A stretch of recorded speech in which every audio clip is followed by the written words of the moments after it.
Master Showman, Star Builder, at tatay ng maraming artista sa showbiz. Ilan lang yan sa mga naging titulong ikinabit sa veteranong aktor at TV host na si Herman Kuya Germs Moreno. Pero bago pa man yan naabot ang tagumpay, naging payak ang kanyang simula. Ipinanganak si Herman Molina Moreno noong October 4, 1933 sa Santa Cruz, Maynila. Nagsimula siya bilang isang janitor at telonero o tagataas ng telon sa Clover Theater. Ito rin na naging daan para pasukin niya ang mundo ng teatro bilang isang komedyante sa vaudeville. 1970s naman nabigyan ng break sa GMA Network si Kuya Germs bilang host ng iba't ibang variety show tulad na lang ng GMA Super Show, Negosyete at Master Showman Presents na ngayon ay walang tulugan with the Master Showman na. Naging host at producer din siya ng youth-oriented variety show na That's Entertainment kung saan nagsimula ang ilang kilalang artista ngayon. May mata rin si Kuya Germs sa potensyal ng mga talento ng ilang artista.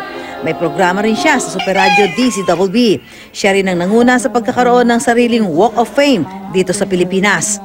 January 2015 ang unang na mild stroke si Kuya Germs dahilan para lumiban siya sa kanyang mga trabaho sa radyo at telebisyon.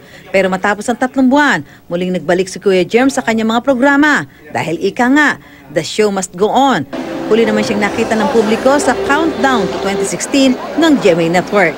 Kahapon, isinugod sa St. Luke's Medical Center si Kuya Germs.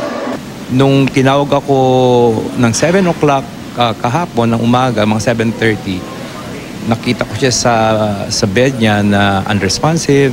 Na-revive siya na-revive.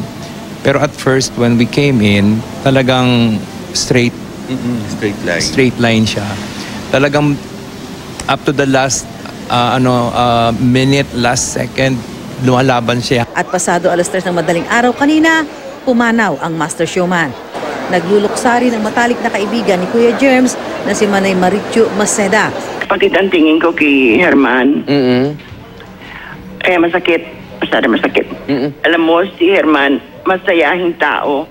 At saka siya lang ang nakita ko sa lahat naman naging artista namin. Pinaka nag-enjoy siya sa kanyang profesyon. Walang tulugan. Susan Enriquez, GMA News.